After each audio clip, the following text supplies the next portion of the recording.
Terima kasih, Jenderal. Mohon izin menambahkan sedikit. Pertama, yang perlu kami tegaskan bahwa DE adalah pendukung aktif dari Islamic State atau ISIS yang kita kenal dengan Daulah itu, Jenderal ya. Awalnya yang bersangkutan pada tahun 2010 itu pernah bergabung dengan Jaringan Mujahidin Indonesia Barat. Itu pimpinan WM sudah pernah ditangkap. Namun setelah memang jamaahnya bubar, Jenderal. Jamaahnya menyebar. Salah satunya adalah saudara DE ini yang kemudian ya dengan bahasa kita menjadi berselancar lah, berselancar bebas di memanfaatkan ruang sosial media. Pada 2014, DE pertama sekali menyatakan baiat kepada Amir ISIS. Dari situ mulai dia melakukan aktivitas-aktivitas persiapan-persiapan, Jenderal.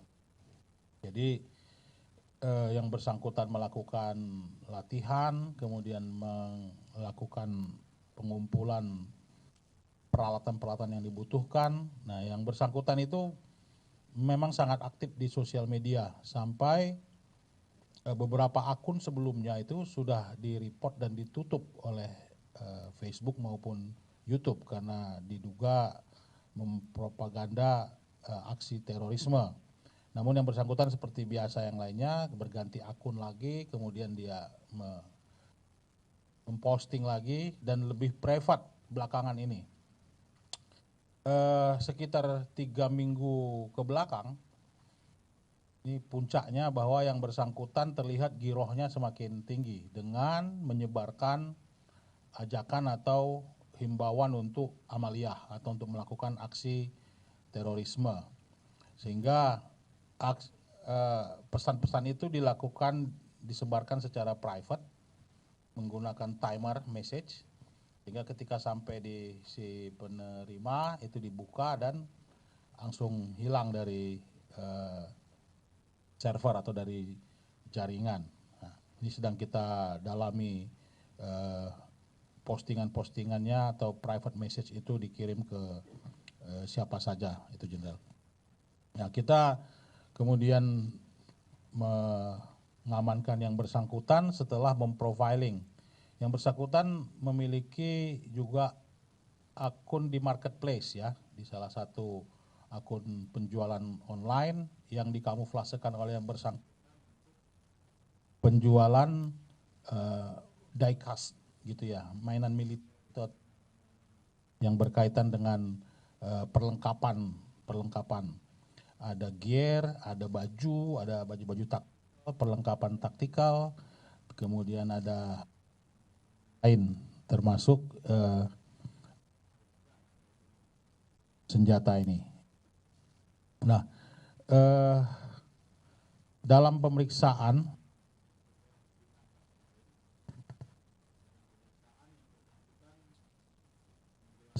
bahwa inspirasi karena memiliki giroh setelah melihat aksi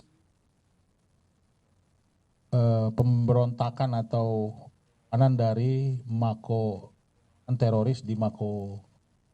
Ini dalam keterangannya ini masih kita dalami, Jenderal. Sehingga yang bersangkutan melakukan latihan-latihan, ya, sudah beberapa kali melakukan latihan, ya, kemudian memiliki rencana atau niatan untuk melakukan aksi kembali ke Makobrimob yang di Kelapa II dan Makobrimob yang di Jawa Barat. Juga terhadap beberapa markas tentara yang sudah dikenali atau ditandai, diprofiling oleh yang bersangkutan. Nah, dari sini kita kemudian melakukan penggeledahan ke rumah dan kita sangat dikagetkan dengan barang bukti yang kita temukan pada hari ini. Seperti tadi yang Jenderal jelaskan, di antara senjata tersebut ada 4 yang memang pabrikan, ada 5 yang modifikasi, Jenderal modifikasi dari air gun menjadi senjata api penuh, itu ya. Juga ada 2 pen gun itu yang bisa isinya 1 peluru tuh Jenderal, kemudian ditembak langsung ke badan dalam jarak dekat gitu ya, pen gun. Dan yang lainnya nanti mungkin bisa kita tunjukkan pada saat selesai konferensi pers ini. Ini sebelum kami akhir, kami ingin melakukan himbauan sedikit Jenderal ya tentang kewaspadaan. Jadi rangkaian dari cerita ataupun kronologis si tersangka ini, sebagaimana tadi pertama dijelaskan oleh Jenderal dan yang kami tambahkan tadi, kita harus semakin meningkatkan kewaspadaan terhadap propaganda dan penyebaran konten radikal ini. Ya, jadi memang mereka masih terus berselancar di sini. Ini adalah seseorang yang tidak seutuhnya masuk dalam jaringan penuh, Jenderal, karena sudah bubar kemudian dia bermain sendiri dengan kemampuannya sendiri, kemudian mengumpulkan segini banyak bahan-bahan atau alat-alat yang akan digunakan untuk persiapan yang dipicu oleh ideologi radikal tersebut. Nah, yang kedua, bahwa pergerakan kelompok ISIS, pendukung ISIS dan jamaah-jamaah yang atau kelompok-kelompok yang mendukung ISIS ini tidak pernah berhenti. Meskipun tidak terlihat di mata kita mereka berkumpul, tidak melakukan aktivitas-aktivitas kelompok, tetapi perorangan juga ada ternyata, seperti DE ini. Nah, ini yang harus kita menjadi pembelajaran baru juga untuk kami dan kita semua nih, Jenderal. Dengan adanya senjata ini, mari kita lihat bahwa bukan cuma senjata pabrikan yang berbahaya, tapi modifikasi yang dari senjata air gun ataupun air soft gun itu, Jenderal, itu juga dapat ditingkatkan menjadi senjata api dengan kemampuan itu, Jenderal, itu juga dapat ditingkatkan menjadi senjata api dengan kemampuan atau dengan keahlian seseorang gitu. Nah, ini dalam konteks ini mungkin kita perlu kerjasama nanti dengan beberapa Polda juga, Jenderal, termasuk Polda Metro di mana wilayah hukumnya ini, untuk mengungkap bagaimana ini bisa terlaksana atau perdagangan airsoft gun-nya, kemana nanti menjualnya dan sebagainya. Nah, saya kira kerjasama dari Densus dengan berbagai pihak akan semakin diintensifkan untuk mencegah dan menangkal paham radikalisme, kemudian peredaran senjata api yang sampai menyasar atau masuk ke dalam kelompok-kelompok pendukung Islamic State atau ISIS dan kelompok teror lainnya. Dari kami cukup demikian, Jenderal. Nanti akan kami coba. Jadi kita akan lakukan terus pengembangan jaringan kelompok dan aktivitasnya nanti.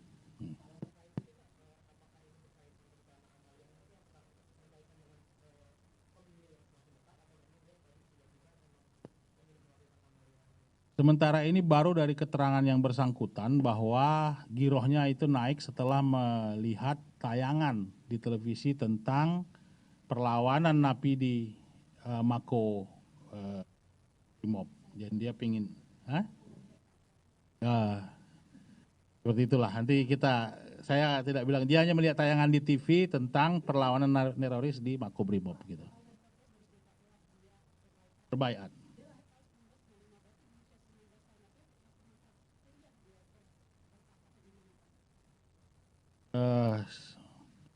Kira kalau detail seperti itu nantilah setelah penyidikan berjalan semua ya, berjalan semua. Saat ini kita yang dirilis pertama ini yang kita sepakati adalah tentang penangkapan yang bersangkutan, penggeledahan dan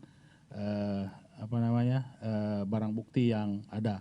Sedangkan pendalaman tentang jaringan dan lain-lain nanti akan kita update lagi.